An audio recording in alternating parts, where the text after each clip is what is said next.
Hey guys, welcome to my channel. I hope you're all doing very well and welcome to the 6th annual best of video. Yes, this is one of my very favorite videos to film every single year. For those of you who don't know, the best of list is a time-honored tradition here on my channel. It is the very first video that I ever posted, which was delving into the best movies of 2018. Well, now fast forward over to early 2025 and we have the opportunity to dive into my very favorite movies, TV shows, and a whole bunch of other stuff of 2024. So I am so excited to go through my list of favorites. But before we do that, we do need to do our usual disclaimers. Those of you who have been here before already know the drill, okay? But first of all, this is based off of my opinion, okay? Like, all of this is based off of my opinion. So if you disagree, that is absolutely fine and valid. And I would love to hear your own list down in the comments below. So please feel free to share what you think I missed, what you think I should check out. Although do keep in mind the second disclaimer, which is that perhaps I have already watched what you're suggesting. It's just that it didn't make the list. Listen, okay, the list is tough to get into. It's very VIP, very exclusive, and so I do try to do a whole bunch of research and homework before making these best of videos, so that I do come in very well informed and prepared. And so it's likely the case that if you are recommending something, I have watched it but it didn't make the list. But of course, disclaimer number 3, I don't have all the time in the world to watch everything. And not only that, but a lot of things just aren't available to me, especially here in the UK, where a lot of awards fair comes out early in the following year. So a lot of the 2024 releases from America are only just coming out in January and February and even March here in the UK. So bear that in mind as well. There are some things that I was able to go to early screenings of, like for London Film Festival, but in a lot of cases, some of these films may not have been released here yet. So it could actually be the case that I haven't gotten a chance to watch it. And so feel free to recommend down in the comments. So please don't yell at me if it's not here. And the final disclaimer for the video before we dive into the fun stuff is that please remember throughout this entire social experiment that I am not a serious person. I am not a serious person, because the original intent for this series was to dive into the best movies of the year. Then it became about diving into movies and TV shows. I used to make separate videos for both. And now we've just kind of jumbled it into a whole bunch of stuff. I mean, starting from last year, I decided to incorporate all kinds of things that I enjoyed throughout the year. And as fun as that is for me, just to mix things up, that does mean that there are fewer spaces for movies and TV shows. So I had to be more cutthroat with those guys, because they're going up against other mediums of entertainment. And so the competition could not be harder. So this should be a fun video, guys. I can't wait to delve into what I enjoyed from 2024, my highlights, if you will. Although another thing to note, this isn't really a disclaimer, just a little notes to keep in mind. This video isn't intended to be yet another review, so there are quite a few favorites here that I already have dedicated reviews for, thank goodness. Because can you imagine how long this would be if I didn't have those other videos? Ah, thank goodness. But yeah, there are reviews on the channel that you can check out if you want to hear more about certain picks for this list. But for the ones that haven't been spotlighted, or for the discussions that I want to have today, that's when you'll see me reappear. So if that sounds all good to you, then let's not waste any time. It's time to dive into my picks for the best of 2024. So don't get mad at me, but this list is embarrassingly long. It's ridiculously long. Instead of having just a cute little top 10 or even top 20 like I used to, we now have 35 picks. I know it's ridiculous, it's crazy, but this is my channel, so like I can do what I want. But coming up at number 35, we have fashion exhibitions. Yes, 2024 was the year of exploration for me. I really wanted to go out there and catch as many different exhibitions, museums, cultural places, historical sites as possible. I just wanted to get my hands on as much culture and history and entertainment out there as possible. And so I really took advantage of all of the fascinating exhibitions that were out there throughout the city in 2024. But in terms of my very favorite exhibitions throughout the year, I have to say the fashion ones really stood out to me. I got the opportunity to see some incredible fashion designs. Some of the exhibitions that I went to of note was the Naomi Campbell exhibition at the Victoria and Albert Museum here in London.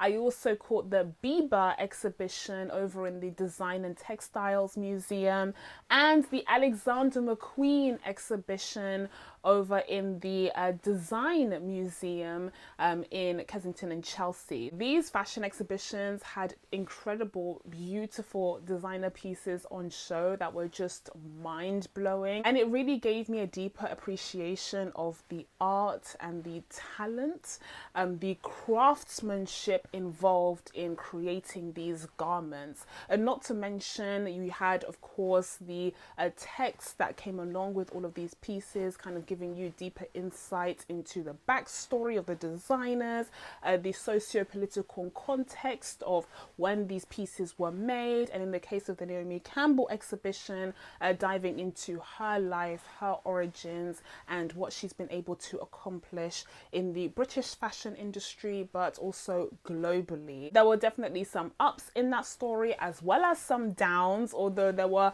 a whole bunch of controversies happening in the real world as well when it came to Naomi Campbell. Overall, I would say that the fashion exhibitions that I got a chance to check out last year really stood out to me amongst all of the different kind of museum exhibitions and kind of galleries, photo galleries that I checked out. I really enjoyed seeing these textiles, seeing these clothes that tell so many different fascinating stories about history, culture, artistry, everything. Okay, so I'm still here.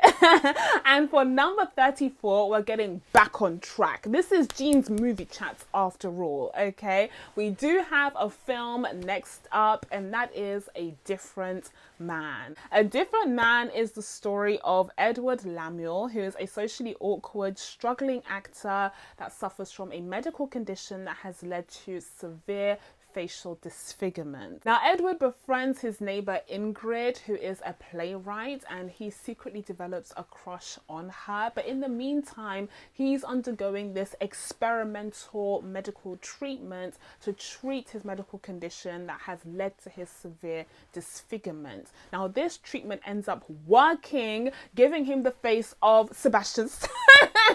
Giving him the face of Sebastian Stan and a whole new lease on life. He is able to reinvent himself. He goes by the name Guy. He has a whole new job, and he sees how differently society treats him now that he has this conventionally attractive face. Now, in order for Guy to live, Edward had to die. He completely disappeared, and Ingrid is under the impression that he really is dead, and Guy is just his long lost friend or something. But they end up crossing paths once again after Ingrid has created this whole play that is inspired by Edward's life, or rather how she conceived Edward's life. And so Guy/Edward, having all of these complicated feelings inside of him, decides to audition for the role of Edward in Ingrid's play, and he uses a mask that's literally a model of his own face that the doctor had made before his transformation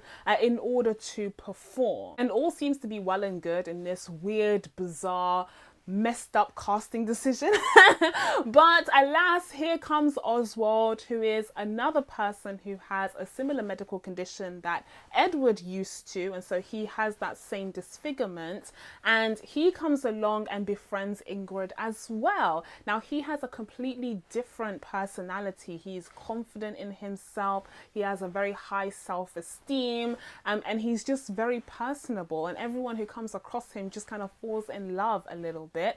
And Ingrid becomes persuaded to maybe switch up her casting decision, and especially because, you know, Oswald can actually relate to the role of Edward more than Guy can. And on top of that, perhaps there's something more going on between Ingrid and Oswald that's making Guy feel sick to his stomach. And so the world's most intense / hilarious rivalry is born, where Guy / Edward just hates Oswald, mostly because deep down he knows that Oswald is this confident, self-assured, personable version of himself that he never got to live out before having this magical transformation due to the experimental medical treatment that he received. He never got to be that person in his old skin, and seeing Oswald live that life and so confidently makes him feel ever more insecure, despite the fact that he looks like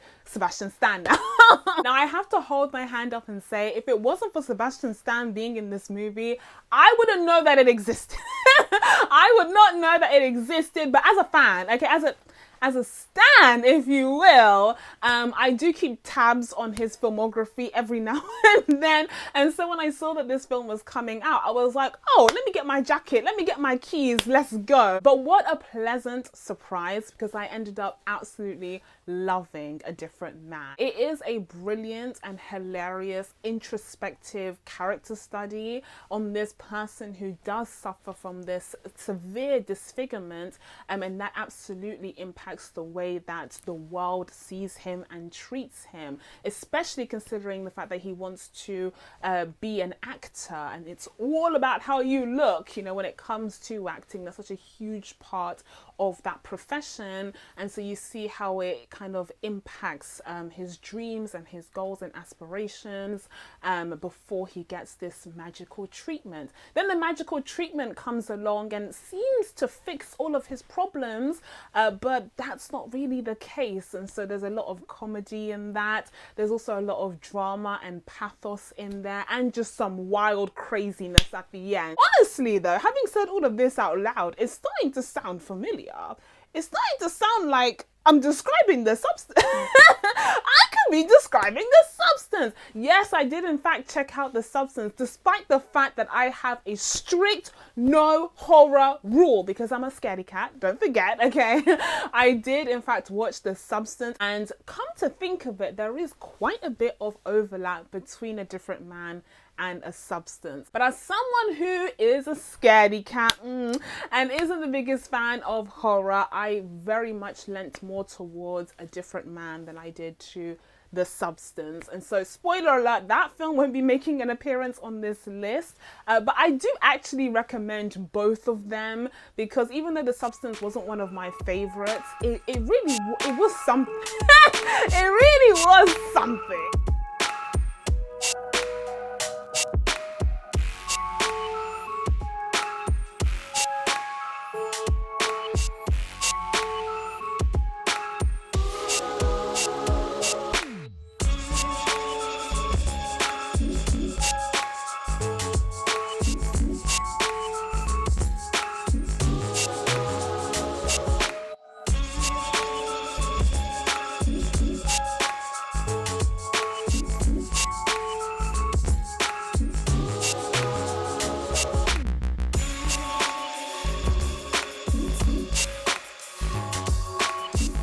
Next up, at number 28, I'm back back on my shenanigans.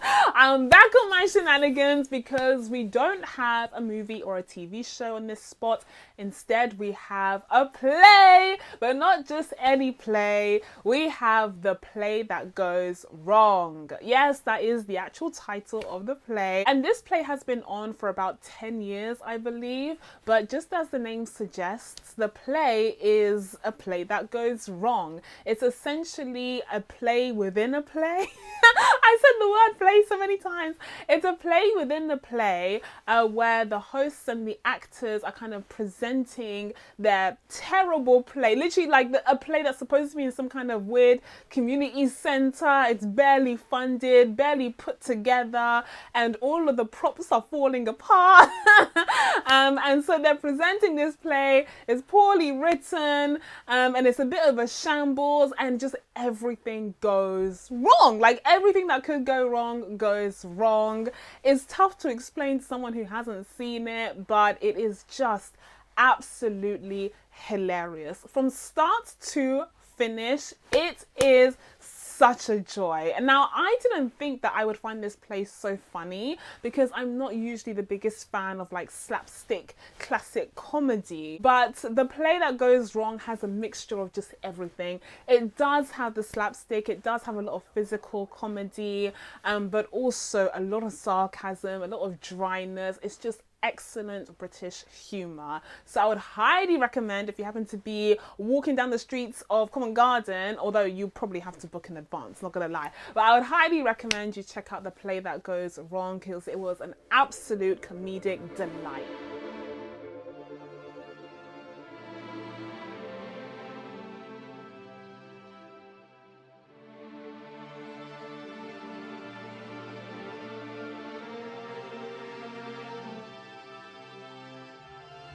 So next up at number 25, we have yet another movie in Origin.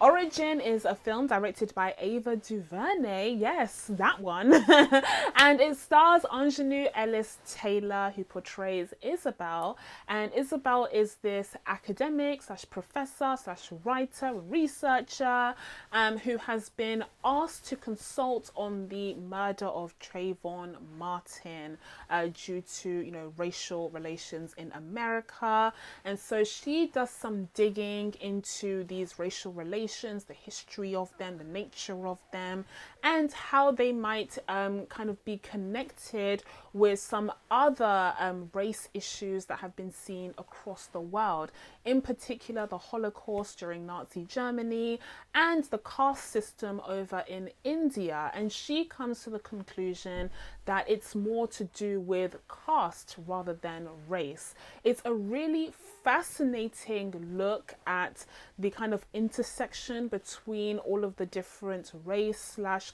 caste issues that we've seen across various different societies in the world. Oftentimes when we discuss a lot of these issues, we deal with them in isolation, but this film implores us to see the connection amongst these different types of discrimination that we see across the world, and see how they are interconnected, see how the rhetoric and behaviors, the methods of punishment, all of these things are very, very similar. And not only are they interconnected, but in some cases, one may have been influenced by another. Like for instance, as this film highlights, the Nazis actually took a page out of the white Americans' book of racism, and they would copy a lot of the methods that were used against the slaves during the transatlantic slave trade and impose them against the Jews in Germany during their occupation. So as I said, this film is such a fascinating look at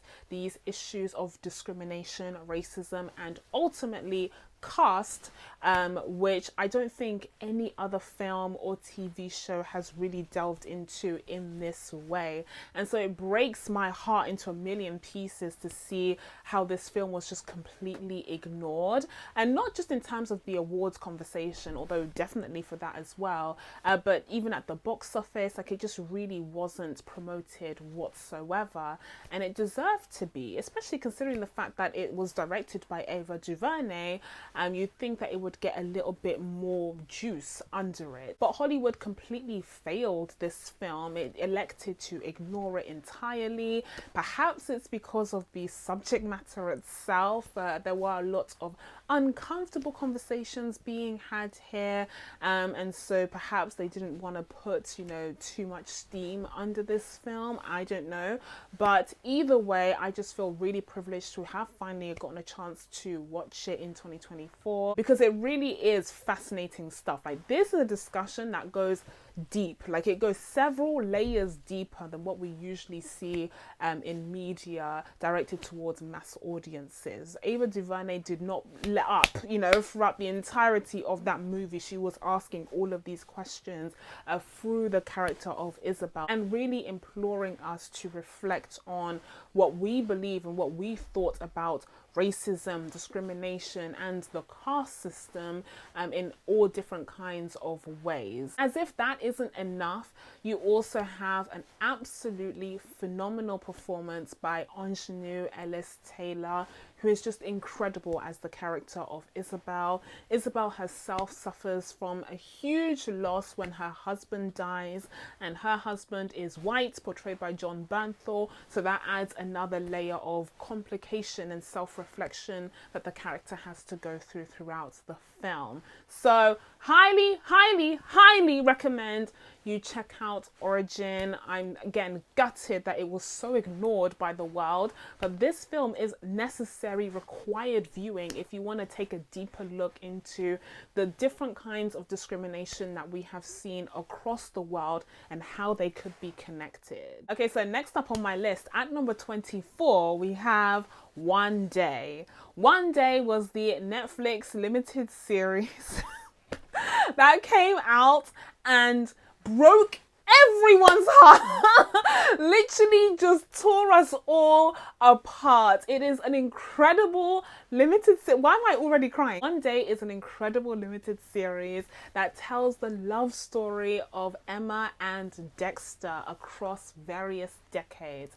It shows us their first introduction in university, all the way to them being friends, falling in love, falling out of love, living their everyday lives, you know, following their dreams, not having any dreams, being lost and confused. All of the ups and downs of life are reflected in this series through one day, one chosen day. That fateful day is the 15th of July, and we see that same day across various decades, and we see how both of their lives change as they develop as young adults and then deeper into their adulthood journey, as well as how this impacts their relationship when they fall in love, when they fall out of love.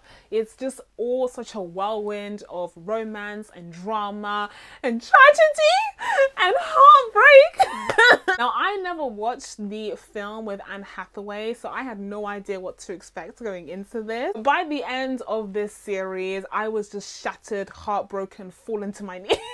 But even though the ending, the destination, if you will, was truly tragic and heartbreaking, I did very much enjoy the journey. It was just such a fascinating exploration of life, and to capture it in this single day, to show how life can change across the years, across the decades, even within just that one day, is really, really fascinating. I had so many different emotions watching this series, but overall it's just so well put together. And of course, huge shout out to the main leads. Here we have Ambika Mod and Leo Woodall, who were just fantastic.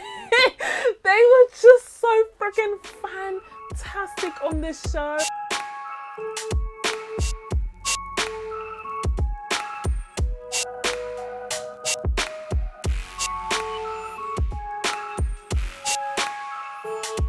Okay, so next up at number 22, I'm back on my bullshit. Because we don't have a movie, we don't have a TV show, we have a stage musical in 6, yes, I finally got a chance to watch Six in 2024. This is a stage musical that's been around again for quite some time now. I think it started in like 2017 or something, and apparently it is a global sensation.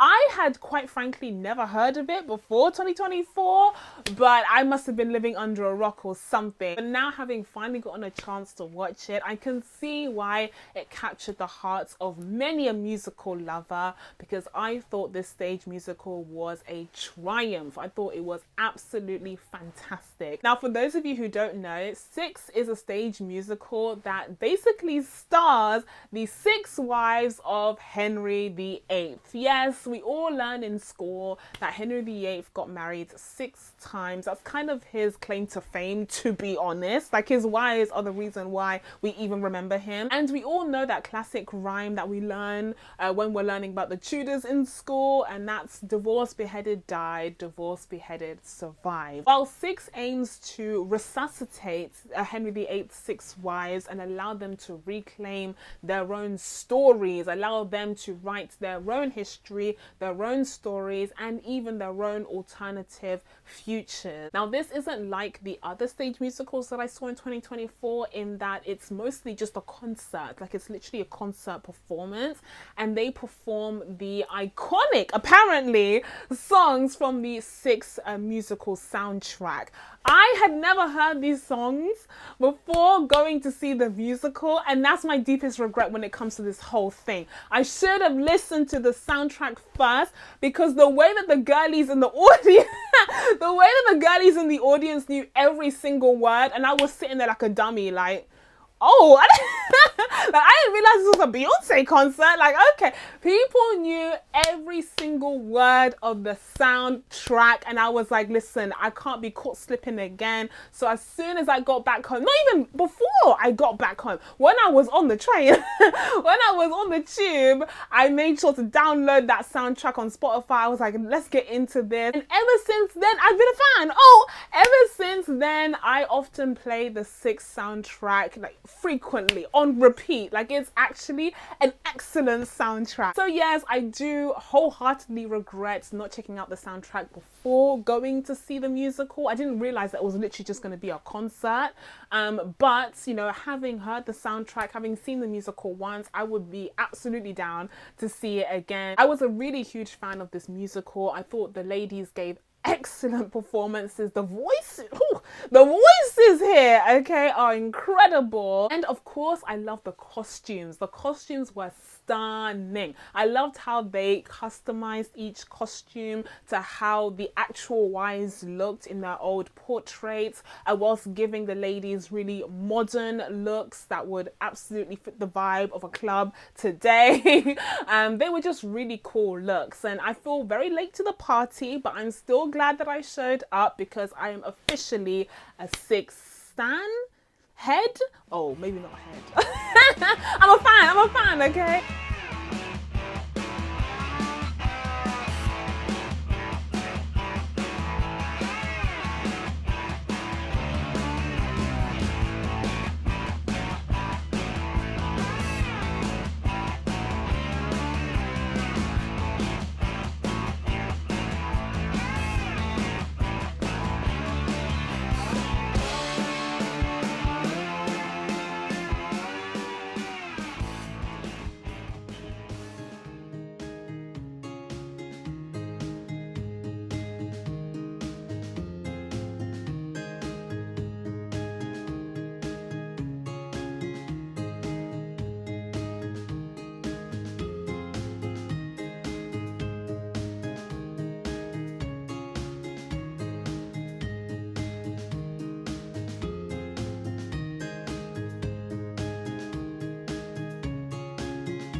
So at number 16, we have yet another stage musical in Two Strangers Carrying a Cake Across New York. That is a long title. But I remember seeing posters for this musical all across the London Underground, and I was like, I'm interested because whenever I see, okay, this is my reasoning. Whenever I see posters of West End plays or musicals that feature black actresses, that feature black people, that's when my ears perk up. Like, that's when I become interested in seeing them. And so here we have a musical with a black female lead, and I was like, absolutely, I'm interested. I will be there. And I'm so glad that I did decide to check this one out because it was fantastic. It was so good. It's a musical about these two people. You have Dougal, who's the guy, and he's portrayed by Sam Tutty, and he is this like adorable but naive Brit who goes on over to New York for his father's wedding, and he is met by Robin, who is essentially his new auntie, because his father is getting married to her sister. And so they go on this adventure carrying the cake, the wedding cake, all across New York, and you dive into their personal lives and their backstories. For instance, Dougal's relationship with his father is very iffy. It's not great. He's been absent from his life, and Dougal just yearns for a proper relationship with him. He wants to be closer to him, and he sees this wedding as an opportunity to have this, you know, great family reunion. Meanwhile, Robin is hiding a secret that I figured out. I figured out what the secret was, okay, halfway through. I just want it known to everyone that I knew what was going on. But anyway, she has this secret, but that's on top of everything else that's going on in her life. You know, she is this waitress, but she doesn't feel like she's accomplished what she wanted to. She feels like things are a little bit chaotic, including her relationship with her family members, particularly her mother and her sister, the one who's getting married. So a lot is going on with both of them, and they come together and have this adventure across New York, and things are further complicated when feelings, perhaps, question marks, start to emerge. And all the while, us, the audience, is treated to some great songs and even greater jokes. This musical was hilarious. It was so flipping funny. One of the funniest things I watched in 2024. I was laughing myself to death. And making all of this happen is the incredible cast of two. The Jonah Gift portraying Robin, and as I said, Sam Tutty portraying Dougal. They were exceptional. They were exceptional. And this is one of the reasons why I just fell in love with the stage, with theatre, with stage musicals in general in 2024. Because getting to see these talented people in person just kind of rewired my brain. It just kind of did something crazy up in here where I was like, wow, like there are people out here who are actually so talented. There are people who are so talented, and I'm breathing the same oxygen as them right now. I am not worthy.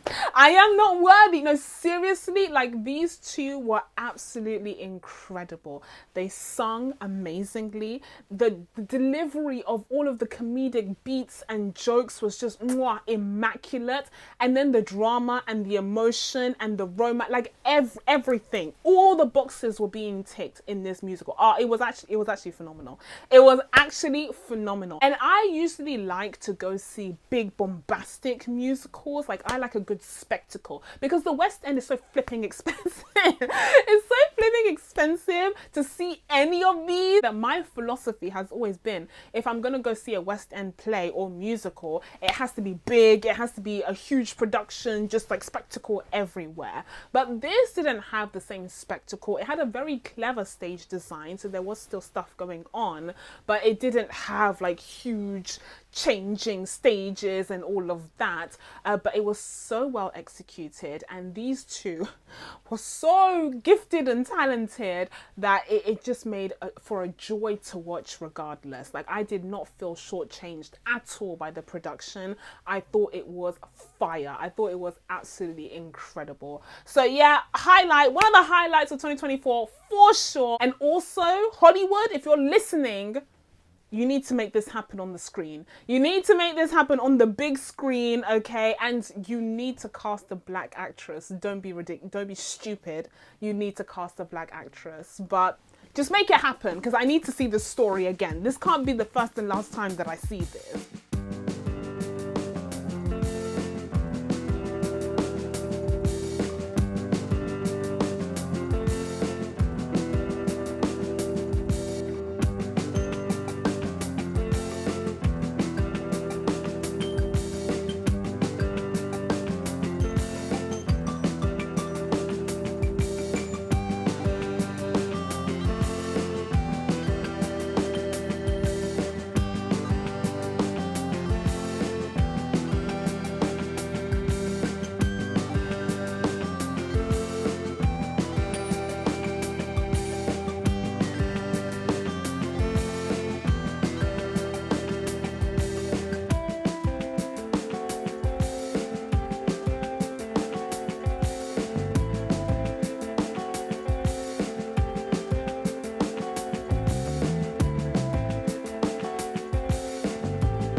So now we are officially in the top 10.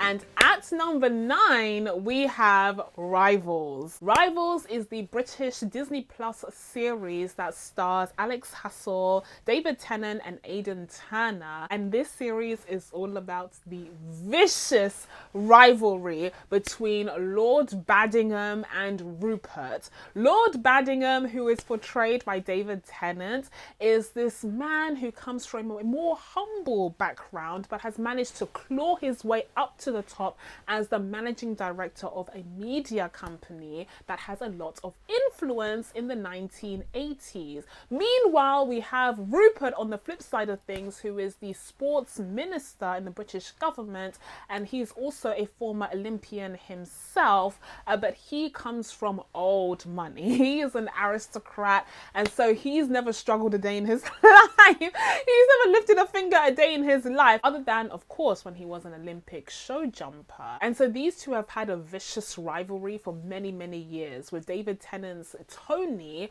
having been jealous of Rupert for years and years, because Rupert looks down on him for, you know, where he came from. He doesn't see him as part of the aristocratic inner circle, despite the fact that Tony has been made a lord, which just shows that even within this class there is an inner hierarchy where those that were born into a family of old wealth, old money, have higher standing than those who kind of earned their way into this social class. And so Tony is one of the earners, and he absolutely resents Rupert and everything that he stands for, whereas Rupert has always looked down on Tony and refuses to see him as an equal. But then here comes Declan O'Hara.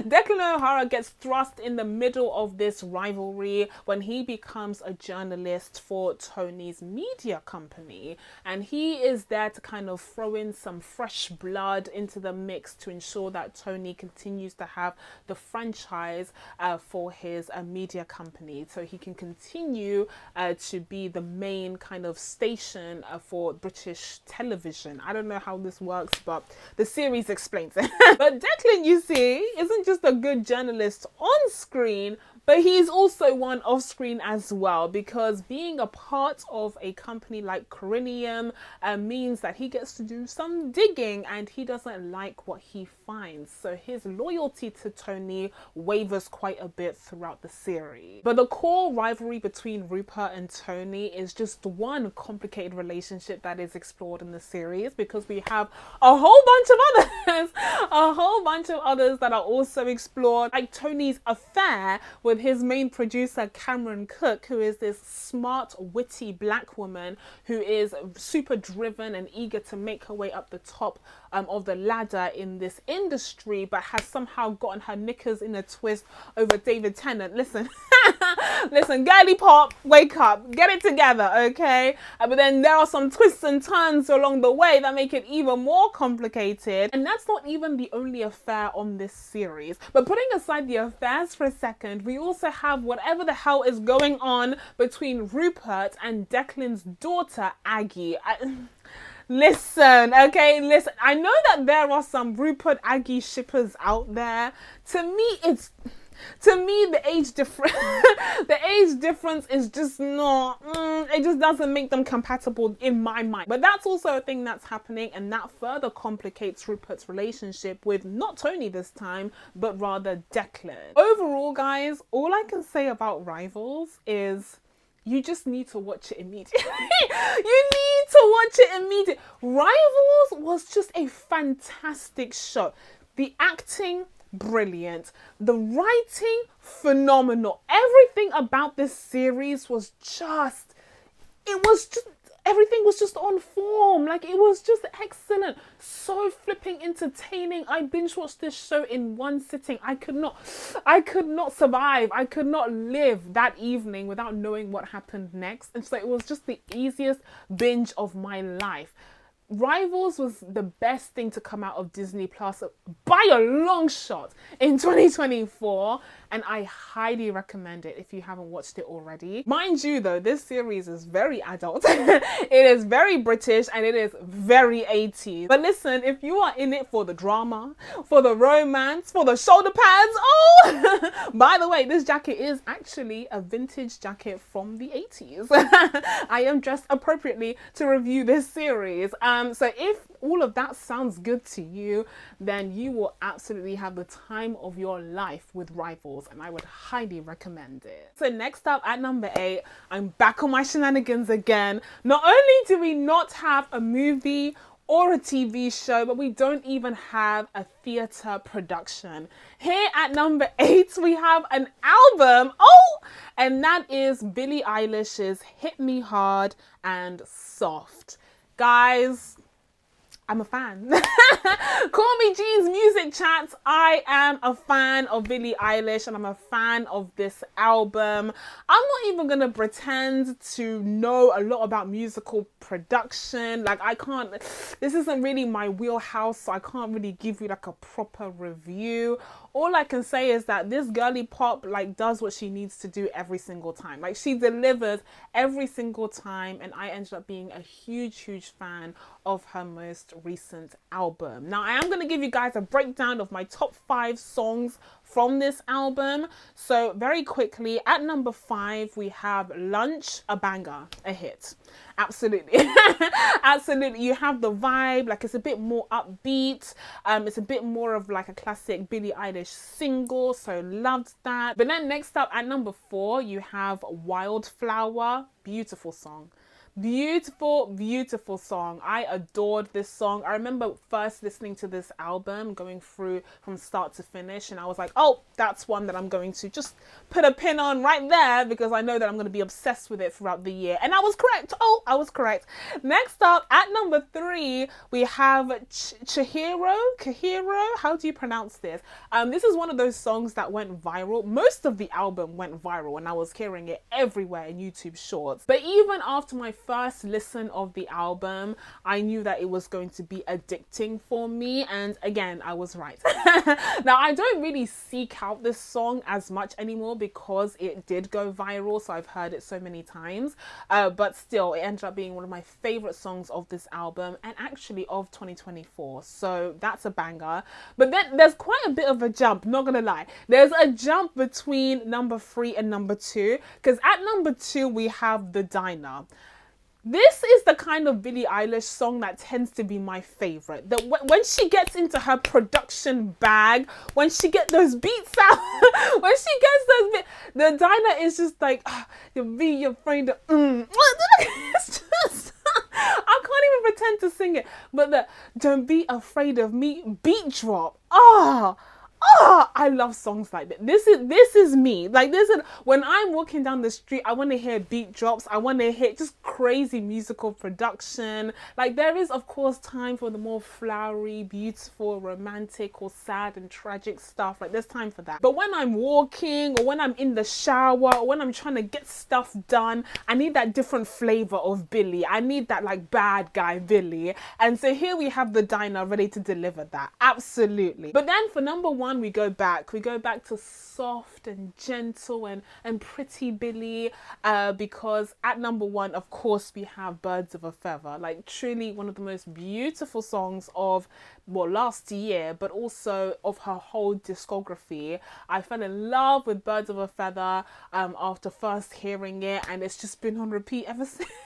Okay, so next up at number 7 we have The Wild Robot. The Wild Robot is an animated film that centers on Roz, who is a very helpful robot that was created sometime in the near future, and she randomly lands in the middle of an uninhabited island during a storm, and she tries to find her way through the island using her programming that is designed to help human beings. But there aren't any human beings in sight. And so she has to dig through her archives and databases and programming to learn whole new languages and whole new patterns of behavior, as well as how to survive in this whole new environment. But unfortunately, during this learning process, she does make a few mistakes, including killing a whole bunch of birds, with only one of the eggs managing to survive. That egg hatches, and therein lies the birth of Brightbill, who basically becomes her adoptive son. Rose's programming requires her to have someone to take care of, some sort of directive, and Brightbill becomes that directive. And so she aims to prepare him for the great migration of the birds so that he can join other birds and find a whole new family for himself. And he has to go through several struggles and strifes because he struggles to learn how to fly, and because he's lost his entire family, all he has to rely on is Roz and this sneaky little fox called Fink, who joins them on their journey. And so we follow these three on their journey of survival and becoming their own little family, trying to teach Brightbill how to survive and thrive with the other birds, despite the fact that he's considered an outsider in his little community. And as a matter of fact, the entire island considers all three of them to be outsiders and freaks because, of course, you have a whole robot that is raising this baby bird, and is also accompanied by this stepfather fox. And so it's kind of a crazy situation that seems unnatural to everyone else. But throughout the film, everyone else on the island starts to see the value in having Roz as part of their community, and starts to see what she brings, you know, how she's able to help everyone with her programming, with her, you know, technological skill. And just as Roz had to reprogram herself to allow herself to become a mother to Brightbill, the animals on the island had to override their own natural programming to come together and survive one of the toughest winters that they had ever experienced. And Roz allowed them to do so. She gave them the sort of infrastructure to be able to do so, and she was the reason why they were all able to come together as a whole community in order to survive. Now, unfortunately, I didn't get a chance to do a dedicated review of The Wild Robot last year, but finally I have the opportunity to share just how much I adored this film. This film was truly exceptional. Not only was this film one of the best films of 2024, but it is, and this is gonna sound crazy, okay? But I have to be honest, this is one of the best animated films ever made. Oh, I said it! The Wild Robot was truly a triumph. Everything about this film was note perfect, from the cast. Lupita Nyong'o voicing please, give my sister an Oscar. Give my sister another Oscar. I'm so serious. She was perfection as Roz, being able to convey the emotions, the frustration, the disappointment, the insecurity, all in a robot's voice, like all coming from a robotic character, is just wild. But she was able to do that. Why? Because she's talented. Because she's literally one of the most talented actors living today. But anyways, Lupita was just note perfect in this role. It was exceptional. And then you have Fink the Fox, who was voiced by Pedro Pascal, and he was also note perfect in this voice role, as well as Kit Connor. Kit Connor voicing Brightbill. The whole cast was just perfection. But then we get into the substance. We get into the substance of the film, which is the story. The story here is just beautiful. It's a story of motherhood. It's a story of community. It's a story of being an outcast, but then being accepted in your community, finding a place in there. It's a story of family, especially found family. It's a story about nature versus technology. What a beautiful freaking story. DreamWorks has done it. It has made its very best film ever. Like, okay, that's a tall claim. I have to review the DreamWorks filmography before saying that with certainty, but this is definitely top 5, maybe even top 3, honestly. Like, The Wild Robot is truly just an incredible, amazing DreamWorks film, and like I said, I can't fault it. Like, what can I pick apart? Absolutely nothing. Even the animation. I'm telling you guys, I've been saying it for quite some time now, but this all comes back to Into the Spider-Verse awoke something in the animation community. Into the Spider-Verse shook something up. Like, there was an earthquake, and nothing has been the same since, because these animators and these directors and studios have had a whole new mandate to up their game when it comes to the world of animation. And some people aren't meeting that mandate, Disney. Some people aren't stepping up to the plate. But I'll tell you who has been stepping up to that plate. It's been DreamWorks. It's absolutely been DreamWorks. DreamWorks saw what was going on in Sony Animation, of all places, and was like, we can do that. Like, you want innovative, incredible, beautiful animation? We can do that. We got you. And so they delivered Puss in Boots too. And now they delivered A Wild Robot. All in all, The Wild Robot is just truly exceptional. And I hope beyond hope that we get the sequel that was very clearly set up in this film.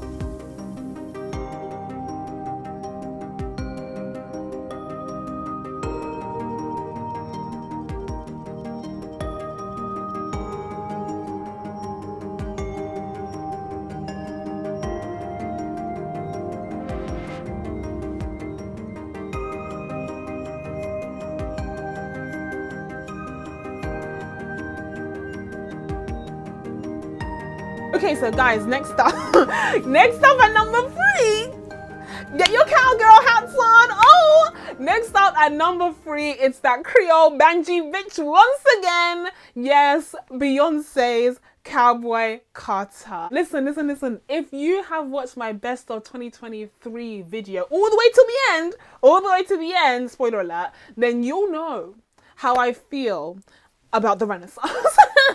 You all know how I feel about the Renaissance that we all experienced in 2022 to 2023. Like, I had the time of my life during this era of Beyonce's career. Not only did I adore the album, but I also got the chance of a lifetime to see her perform these songs during her world tour. And then I got a chance to see the fashions inspired by the Renaissance that Beyonce designed alongside the art director of Belmar, only to then end the year with the Renaissance film, which has disappeared into the ether.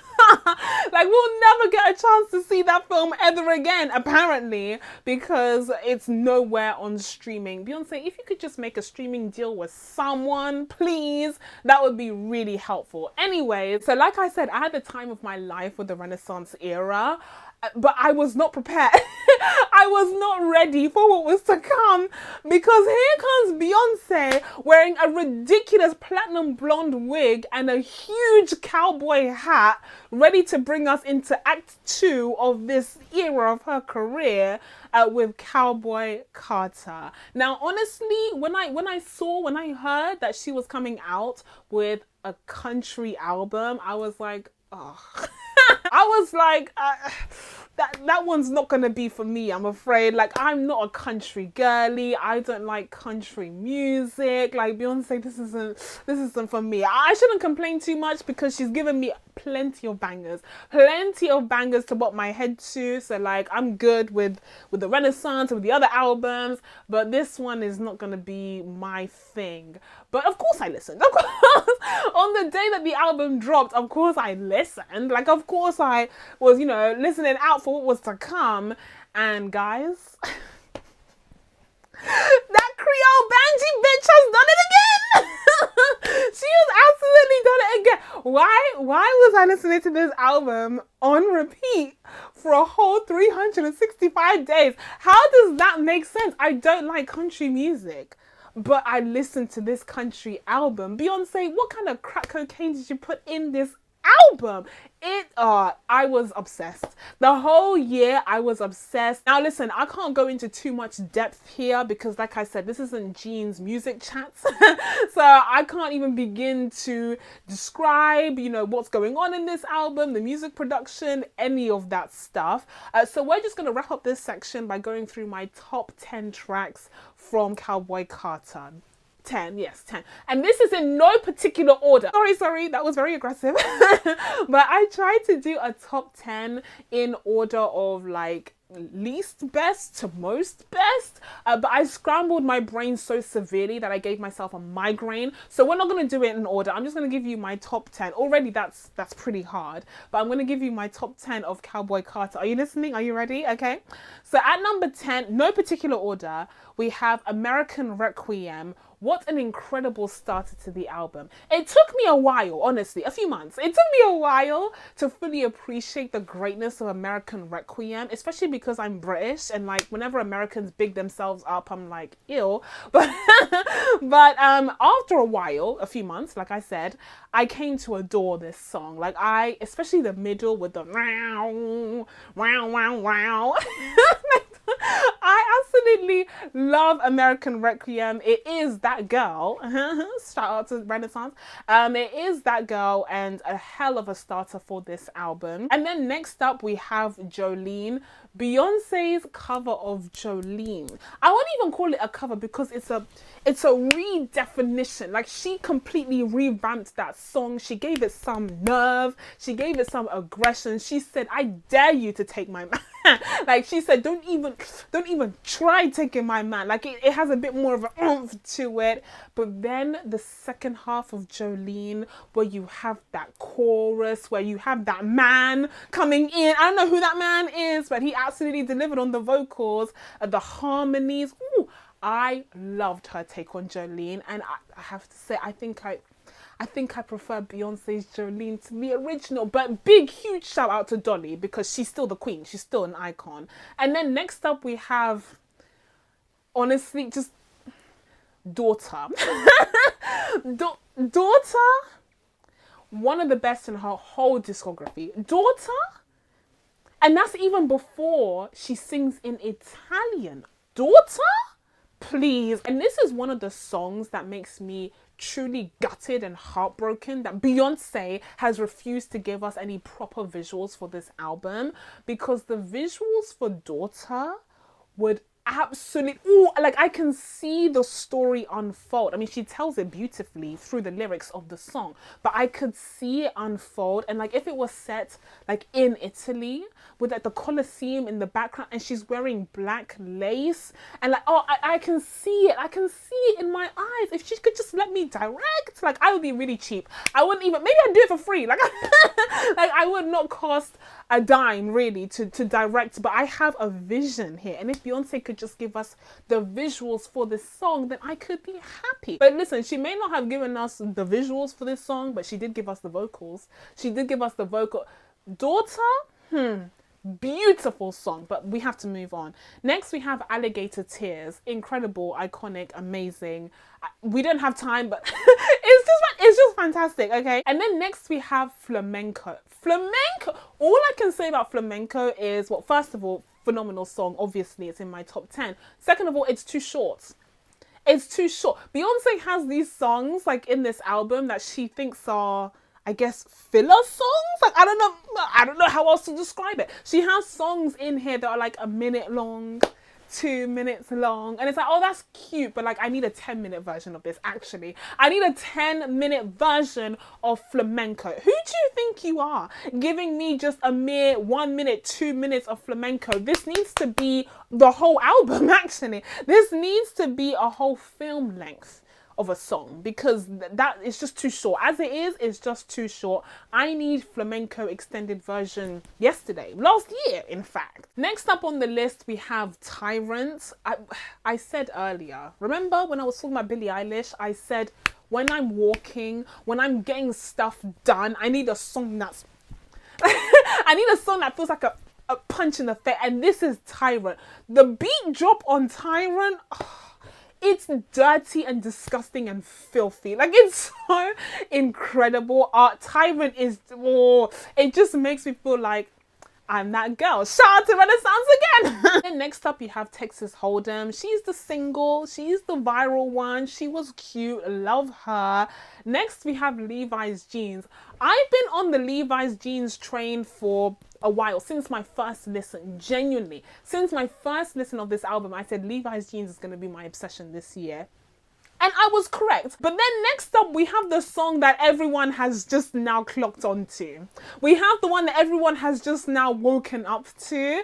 And that is, look at that horse, look at that horse. Sweet Honey Buckin. Now listen, when I first listened to the album, I didn't get this song. I'll admit, I didn't get, like, I saw people posting, look at that horse, and I was like, what are they talking about? Beyonce likes to do this thing where she mashes up several different mini songs and puts them into one. We saw this in Renaissance with Pure Honey, for instance, which was one of my favorite songs of that album.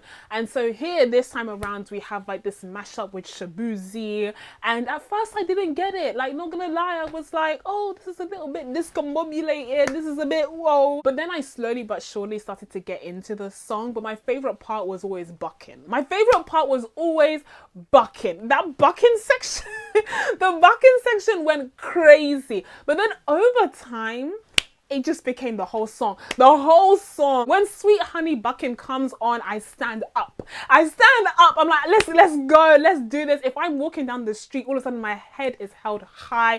I'm taking up space. Everyone get out of my way. I'm listening to Sweet Honey Buckin.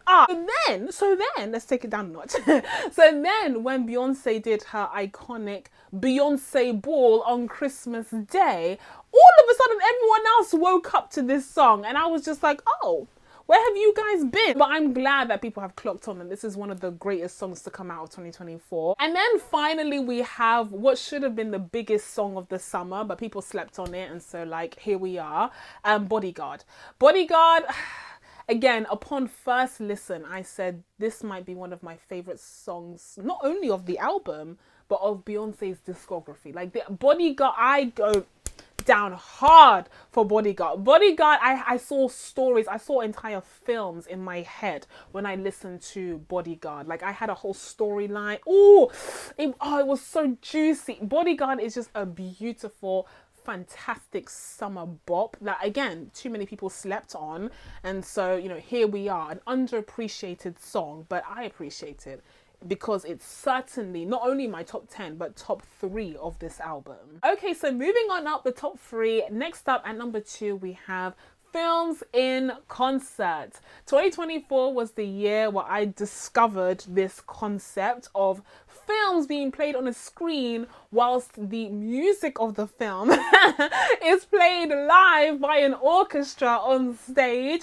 And honestly, it kind of blew my mind. Like, I haven't been the same since, especially because last year I got the chance to see 2 of my favorite films of all time. First one up we had is The Lion King. For its 30th anniversary, they played the film with a live orchestra over at the Royal Albert Hall, and it was fantastic. Listen, if you've never been to one of these, I'll explain what happens. So you watch the film on a big screen, like a cinema, right? But then you have the orchestra playing the music. And because in my case, I got to watch, again, 2 of my favorite films of all time, there became a time where I was just locked in. Like, I was just so locked into the film that I forgot that the music was actually being played by a live orchestra. But then there would be times where I would look down and I would see these incredibly talented musicians playing the music of the film in tandem with the actual film itself, and it would just blow my mind each and every time. Listen, guys, I would highly recommend you check out these film in concert events. Apparently they happen all around the world, but especially if you're in London, there's a whole bunch going on everywhere. Like I said, The Lion King was at the Royal Albert Hall, and actually at that event, not only did we get to see The Lion King and hear Hans Zimmer's score be played live with an incredibly talented orchestra, But we also got some extras, including Leanne from Little Mix performing Can You Feel the Love Tonight, as well as a live performance of He Lives in You, which is actually from The Lion King 2, but is one of the most incredible songs from the whole Lion King franchise. As I was recently saying in my Mufasa review, I got a chance to hear it live with the orchestra and a talented group of singers, and it was amazing. I was up. I was standing up, okay? It was incredible. And on top of all of this, before the film even played, we also got a guest appearance from Olivier Gustin, who is the art director of Belmar, and he had curated a special edition collection to celebrate the 30th anniversary of The Lion King. And so he was talking about how much the film meant to him growing up, especially as someone who was adopted and had found his own family, you know, his connections to Africa and his own roots. And it was just absolutely incredible to see this, you know, behind the scenes footage of him creating that collection whilst he was explaining, okay, his own story there, like live on stage. Like he was in front of me, Olivier Gustin of Belmar. So that whole experience was incredible and wild and amazing, and surely one of the highlights of my year. And so I was already sold on this whole film in concert experience. So then I went to another one. This time around, I went with my brother to see Across the Spider-Verse. I got a chance to see Across the Spider-Verse live in concert with a live orchestra accompanied by the icon, the legend, Daniel Pemberton, the writer of the Spider-Verse scores. I can't even begin to describe how phenomenal that whole experience was. Now, the Across the Spider-Verse event was actually at the Eventim Apollo, which was previously known as the Hammersmith Apollo, but equally just phenomenal. Like the acoustics in there are just understandably amazing. And once again, we got a chance to watch the film itself, which was a masterpiece. You already know how I feel about the Spider-Verse films. I mean, if you've watched my best of 2023 video, then you definitely already know. But I got a chance to watch the film again, but this time around, listening to the score be performed by the live orchestra just blew me away.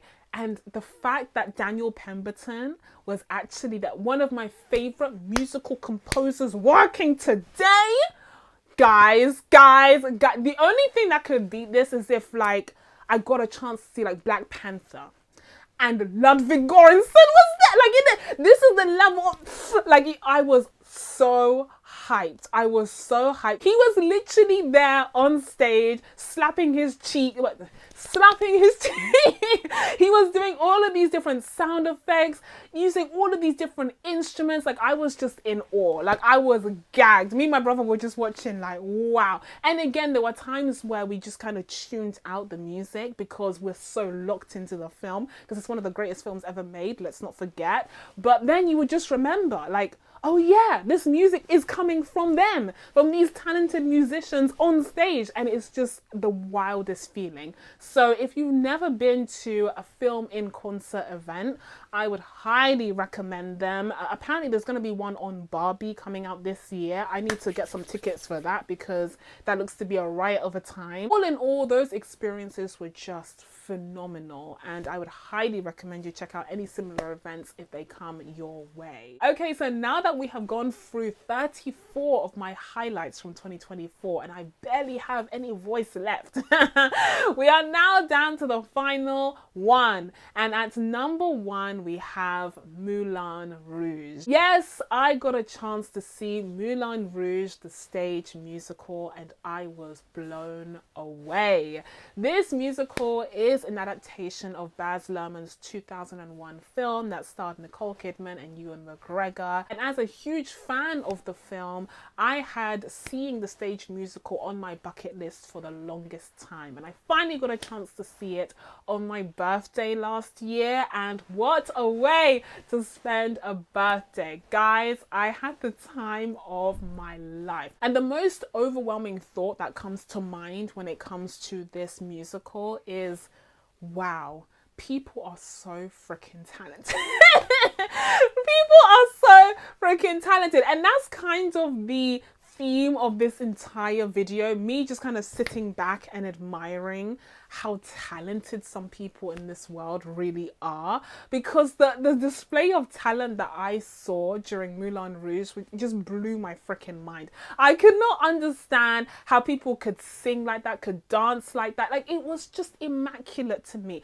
It was a combination of all of my favorite things. I mean, first of all, I already said I'm a huge fan of the 2001 film, so I was excited to see that story play out on the stage. But second of all, it's a jukebox musical, so it has a whole bunch of songs from different eras, particularly the early 2000s and the 2010s, and that's my sweet spot. Like I already told you, I'm stuck in that era, so listening to these songs be performed so phenomenally on stage was just a huge win for me. But then you had an amazing diverse cast, which, like I said before, I'm always looking out for in these West End productions, so that takes that box for me.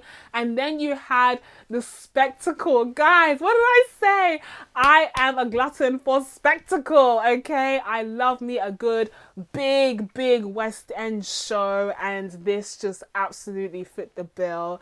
I truly mean it when I say what a way to spend a birthday, because it was just such a gift. It was just so incredible. I loved this musical from start to finish, and really, you know, upon reflection, 2024 really was the year of musicals for me. Like I wanted to hear that music. It's not enough to just tell a good story and be acting in that. You need to give me some music. You need to give me some musical sequences. And that is something that I got to experience with quite a few of the entries on this list, with films like Better Man, The Color Purple, Wicked, of course. And then you even have a TV show like The Has Been Hotel that gave us great music throughout that series as well. And I think what I really loved about musicals throughout 2024 is the kind of coming together of all of these incredible talents to create something magical. So that's it from me. Now that I told you guys my best of 2024 picks, it's time for you guys to let me know what you enjoyed out of 2024 down in the comments below. Please be sure to subscribe to catch new videos coming up. Thank you guys so much for watching. I really appreciate it, and I'll see you in the next one. Bye.